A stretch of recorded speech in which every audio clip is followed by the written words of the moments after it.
Welcome back, everybody. Derrick Sue, your East Oakland advocate.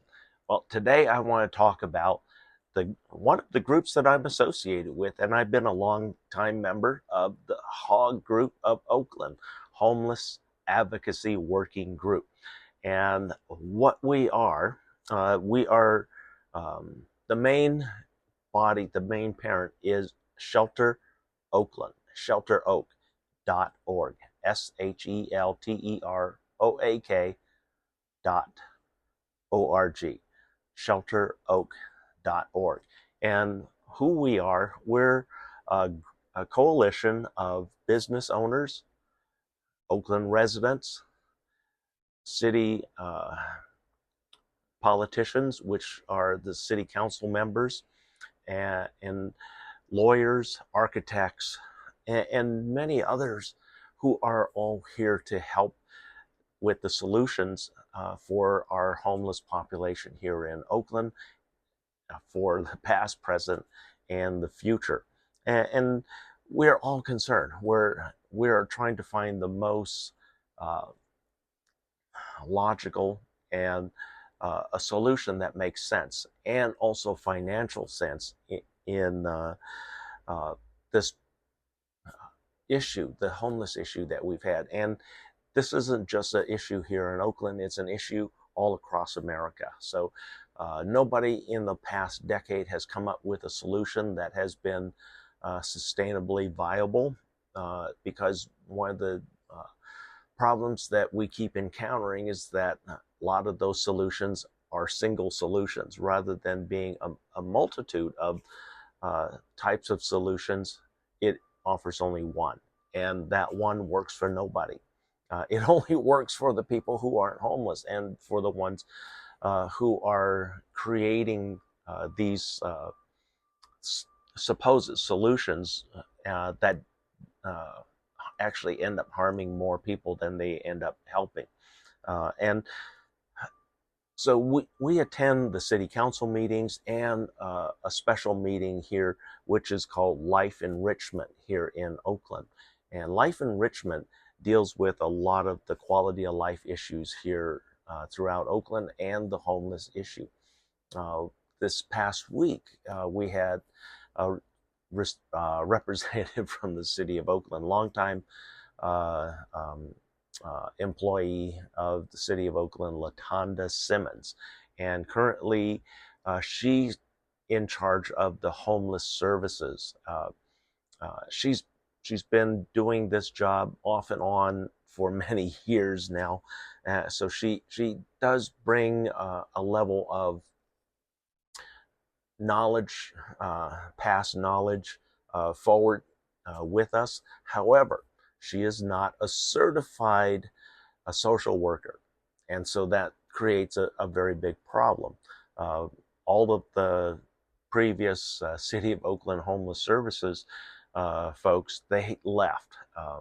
And right shortly after they got their certification from the City of Oakland, they left Oakland. And it's a very expensive process because it takes a couple of years of schooling to receive your degree for social services. And that's what we're requiring here in the city.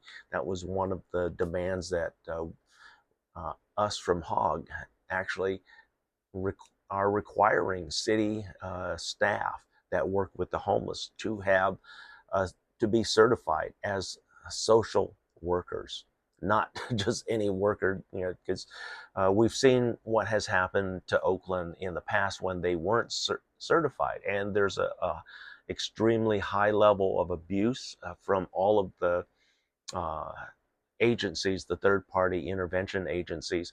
I mean, we get complaints like you would not believe, and it's not from any one group, it's all of them. They all abuse the homeless, and they're all funded by the city of Oakland or Alameda County, and have no matrix of success. That's the problem that we have with that. And so Oakland has had this EMP, encampment management policy, since 2022. Actually a little longer. Yeah, 2021. They started working on it in 2020, because I remember a lot of the arguments. The city came to the HAWG meeting. They sent a representative who was to talk to us, um, but no official city worker from Homeless Services. Latonda Simmons did talk to us and tried to get us to go along with the policy, the new EMP, and we refused, because number one, it violated many constitutional rights that are guaranteed, and the EMP violated those rights, and simply uh, moving people like they were doing, just taking their stuff and kicking them to the curb. Say, well, just took your stuff, get out of here and go. And the EMP policy, Latonda Simmons lied, flat out lied, because in the EMP, one of the provisions that we made sure was in that EMP that the city made said that they bagged and tagged all of the property that was picked up when they did the camp closure. Well, we know that's a lie, because we have many years of harm that the city's been doing on video, and we presented this in court. That's why we win. We present video that shows the city of Oakland violating even a court order back in 2020. They violated a cease and desist order by the Superior Court of Oakland on a camp closure, and they did it anyway. That was one of the lawsuits that our not HAWG group, but another homeless group brought forward, and we still have 6 outstanding lawsuits against the city for a total of over $6 million. So of reparations, of actually monetary reparations. In the last lawsuit that we won against the city, each person was awarded $1,500. That was a part of the class action lawsuit. And so, but the city continues to engage in the unconstitutional violation of, actually violating all the homeless folks' constitutional rights that are guaranteed. So it's really disappointing that the current mayor, Shane Tao, refuses to meet with Oakland HAWG. Since she's taken office, she's refused to speak to us. She does not acknowledge any of our emails. And so all of those that of you that say she engages the community, no, she doesn't. She just flat out lies on that. Shane Tao has one lie after another, and that's why she has to go. She cannot be trusted, and why there were so many people that signed the recall petition to recall Mayor Shane Tao.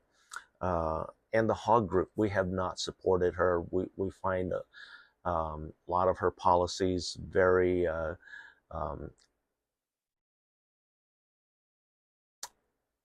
I don't know how I can put this politically, but they're prison-like, and they're very uncaring. She's not looking for solutions. That's the problem, and that's the thing that we've had with our Oakland City Council for the last 16 years. Nobody's been accountable. Nobody has provided a vision. And the last time a vision was provided, it was a gentrification one by Jerry Brown. And so that's why we've had this battle with the mayor's office.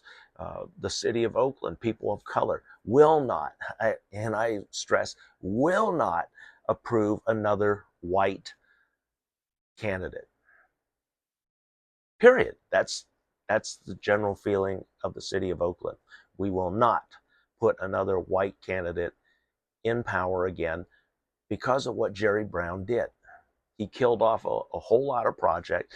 He sold more than half of Oakland's Section 8 housing stock to provide for his projects here in Oakland. So there was a lot of harm done. And let me give you some statistics about the homeless. And LaTonda Simmons said that they closed down 537 homeless camps in the last 3 years. Well, that's a disturbing number because in 2020, at the beginning of the pandemic, we had 149 encampments throughout Oakland. And since they're saying that the EMP works, well, how did we get from 149 camps pre-pandemic to over 1,500 today? And they've cleared out 537 in 3 years. Those numbers simply don't add up, folks, period. I don't know about you, about your math, but my math says that new math don't work. But here's the 2024 pit counts. For Alameda County, there were 9,450 homeless folks living on the streets of Alameda County back in January of this year. As compared to 2022, the previous pit count, it is down 3% for Alameda County, which is good. Anything showing down, that's a good thing. And it's down from 9,747. That was the high back in the pit count 2022. Pit count 2024, here's for Oakland now. Oakland, 5,490 homeless folks were counted or estimated to be counted this year in January. That is a 9% increase from 2022, where we had 5,055 counted in the pit count 2 years ago. And so in 2 years, we went from 5,055 to 5,490. And then they're saying that they removed a whole lot of people in the meantime. So we know that things have been really crazy, but no matter how you put it, LaTonda Simmons and the city of Oakland's arithmetic don't add up, and the numbers don't add up. Here we, in the 5 Bay Area counties, it's estimated that we have 31,000 homeless folks. That is a 7% increase since 2019. But getting back to the city of Oakland, Oakland, the EMP, encampment management policy, does not work. It was designed to prevent homeless encampments from popping up in business areas, residential areas, within